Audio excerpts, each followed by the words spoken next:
Magandang tanghali! Kumusta po? Narito po ulit ang update natin para sa lagay ng ating panahon.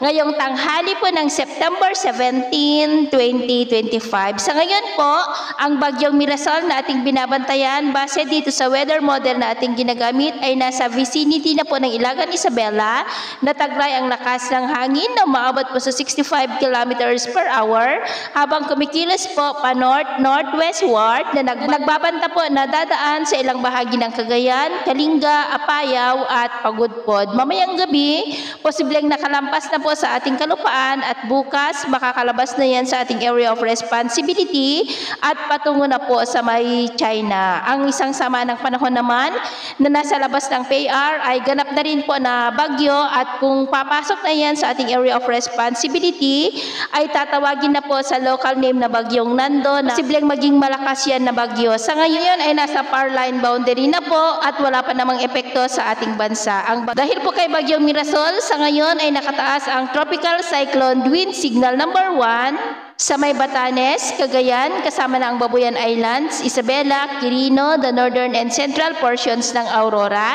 sa may Dilasag, Kasiguran, Dinalungan, Dipakulaw, Baler, Maria Aurora, San Luis, maging sa may Apayao, Abra, Kalinga, Mountain Province, Ifugao, the northern and eastern portion ng Benguet, sa may Bakun, Mankayan, Kabayan, Bugyas, Kibungan, Atok, Bocod, maging sa may Nueva Vizcaya, Ilocos Norte at Ilocos Sur. At sa nalalabing bahagi ng ating bansa ay maayos naman ang panahon lalo na dyan sa may Mindanao, pero dahil sa habagat at trough ng bagyo ay maulap ang kalangitan na may mga pulo-pulo na mga pag-uulan sa ilang bahagi ng Central Luzon, Metro Manila, Southern Luzon, Western Visayas at ilang bahagi ng Northern Samar.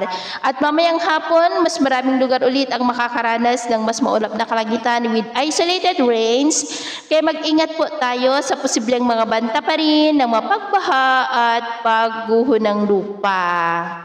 At sa atin naman pong mga baybayin, iwasan na muna natin ang papalaot sa mga baybayin ng Cagayan, Babuyan Islands, Batanes, Isabela, Aurora at Northern Seaboard ng Ilocos Norte dulot ng bagyo dahil ang mga alon po ay posibleng aabot hanggang po sa 2.5 meters height. So, yun po ang latest update natin sa araw na ito. At ako po muli si James na nagsasabing sa kahit anong pagsubok po na darating sa ating buhay, huwag na huwag po tayong mawawalan ng pag-asa. Thank you and God bless!